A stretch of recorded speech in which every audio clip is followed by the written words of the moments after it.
Bonjour, donc aujourd'hui une vidéo sur le traitement. Donc j'ai utilisé ici l'Apivar. Apivar sur 10 grosses colonies et mes 3 petites colonies auront droit à un traitement au Varromed. Voilà. Donc le Varromed, normalement, il faut suivre, ça dépend. En fait, il faut bien regarder, tout dépend du nombre d'abeilles que l'on a. Donc c'est un peu compliqué à estimer. Donc moi je fais par ruelle, c'est-à-dire que je verse un peu de solution sur chaque ruelle et on doit le faire normalement 2 semaines, on compte le nombre de varrois, puis après on doit éventuellement le refaire. Donc tout ça est bien expliqué sur la notice, donc vous n'avez qu'à suivre. Donc voilà. Par contre il faut compter, et c'est pas évident si quand on a une colonie dans une ruchette dont le fond est plein. Donc ça il faut le savoir. Bon, en général les petites colonies de l'année, il n'y a pas vraiment de problème de varrois, c'est plutôt les colonies qui étaient en production, les grosses colonies. Donc là, je vais faire ici un traitement avec ces bordelettes. Donc 2 par colonie. Cette année, j'ai mis un petit clou. Alors, c'est pas une invention de ma part, j'ai vu ça et je trouvais ça intéressant parce que lorsqu'on utilise ici le petit ergot pour bloquer entre deux ruelles, c'est pas forcément pratique. Et dernière, j'ai eu le tour. En fait, j'ai oublié une bordelette dans une colonie. Et je savais qu'il y en avait qu'en manquait une. J'ai cherché partout, je l'ai pas vue. Elle était tombée tout au fond. Voilà. Tout au fond de la colonie. Donc voilà. Donc là au moins je suis sûr de pouvoir récupérer facilement, et puis mi-septembre je déplacerai à nouveau les languettes pour gagner en efficacité parce qu'elles peuvent propoliser. Voilà. Bon, en général c'est pas le cas, mais il faut vraiment que ça soit proche du couvain. Donc mi-septembre c'est le moment où je vais commencer à réduire mes colonies, parce qu'en général je les hiverne pas sur 10 cadres mais plutôt sur 8 cadres, voire 7. Donc allons-y. Donc là je suis en tenue de combat mais version LDG. J'ai pas mis ma grosse combinaison, ça sert à rien. Je vais pas faire de grosses visites. De toute façon, maintenant on peut plus faire grand chose. Je verrai un peu les problèmes un peu plus tard dans l'année. Bon, disons en septembre. Septembre, c'est vraiment une colonie bourdonneuse. Bon, ça sera, voilà. Là, normalement, il n'y a pas de souci. J'ai quand même jeté un coup d'œil la dernière fois. Et voilà, c'est des colonies qui se portent bien. Donc, je vais pas les déranger. Je vais pas prendre le risque de tuer la reine accidentellement. Voilà. Il y a du monde. Belle colonie.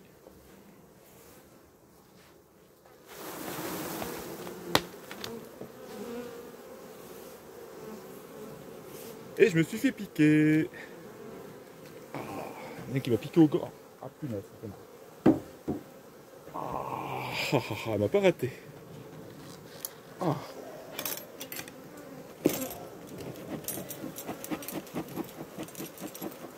J'ai des gants en cuir, mais ça protège pas des piqûres. Waouh.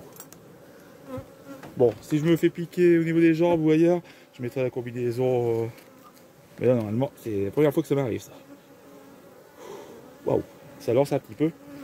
Là, c'est vrai que c'est encore le chasse-abeille. Mais bon, mes couvre-cadres sont pour l'instant à la maison. Je les utilise pour protéger les os et le miel. Je les remettrai plus tard.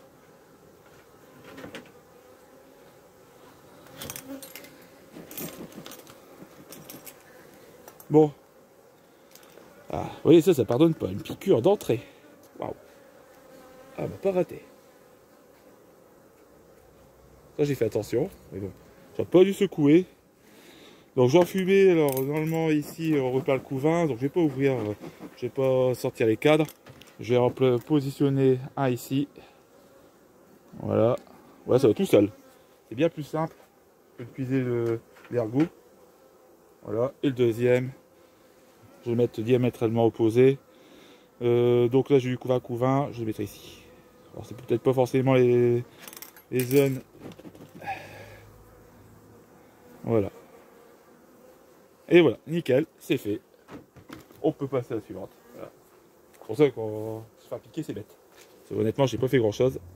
Mais il faut vous dire, vous avez pu voir ici l'importance de la colonie. Voilà. C'est quand même une grosse colonie. Éventuellement, j'irai mettre un autre couvre-cadre après. Ça ne me convient pas. Hop, voilà, on remet et c'est fait. Vous voyez, ça c'est rapide. Alors il y en a qui le font au moment de la récolte. Bon, moi je préfère le faire après séparément. C'est déjà assez fatigant de faire la récolte, surtout quand on est seul. Voilà. Et donc là je vais continuer, je vais faire on va dire les 7 colonies qui se trouvent ici sur mon rucher. Ensuite j'avais prévu c'est de vérifier un petit peu mes petites colonies. Parce que dans une, la reine ne pond toujours pas. Alors j'ai mis un cadre avec une cile royale qui venait de notre colonie pour voir un petit peu si elle garde la cile royale ou si elle sera détruite. Alors la cile royale venait de cet essaim, de cette colonie où pour l'instant il n'y a pas encore émergence. Donc voilà. Donc c'est là que j'avais sur 3-4 des ciles royales. Pour ça j'ai profité pour piocher là-dedans. Enfin ici, c'est dommage, j'ai pas eu le temps de faire la vidéo avant de partir en vacances, mais il y a eu coexistence de l'ancienne reine et une nouvelle reine. C'est la première fois, sur le même cadre, il y avait les deux. Donc et en fouillant, il y a eu des ciles royales de remérage tout en bas. Donc il faut que je regarde pour voir si la nouvelle reine pond, et il faut que je la marque. J'ai pas pensé la marquer la dernière fois.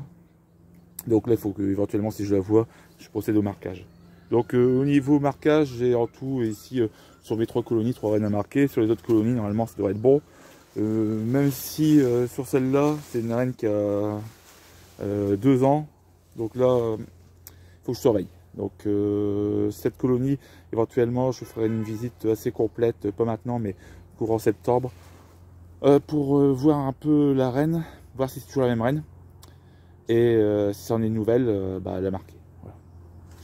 Ouais, je pense quand même qu'il risque d'avoir un remérage, alors sauf si elle pond toujours bien, ça change de graine au printemps prochain, ou voilà. Donc ça c'est toujours un peu hasardeux. Bon, moi je pense plutôt qu'il y aura un changement de reine au printemps prochain. Voilà. Bon, pas s'amuser, il y avait quand même un beau couvain, donc normalement il n'y avait pas de souci. Donc sinon pas grand chose. Voilà. Après c'est sûr que le marquage au feutre ne tient pas tellement, donc c'est un peu casse-pied. On est toujours obligé de les remarquer quasiment tous les 2-3 mois. Bon, il y a toujours un peu de couleur qui persiste, mais c'est léger. Voilà. Il faudrait que je trouve une autre solution. Mais bon, je suis pas encore assez à l'aise au niveau des marquages des rennes pour prendre des pastilles et puis de la colle. Voilà pour la petite vidéo. Donc là, je vais continuer mon travail. Je vais pas le filmer, sinon ça va faire une vidéo qui va durer 20 minutes. Allez, à bientôt.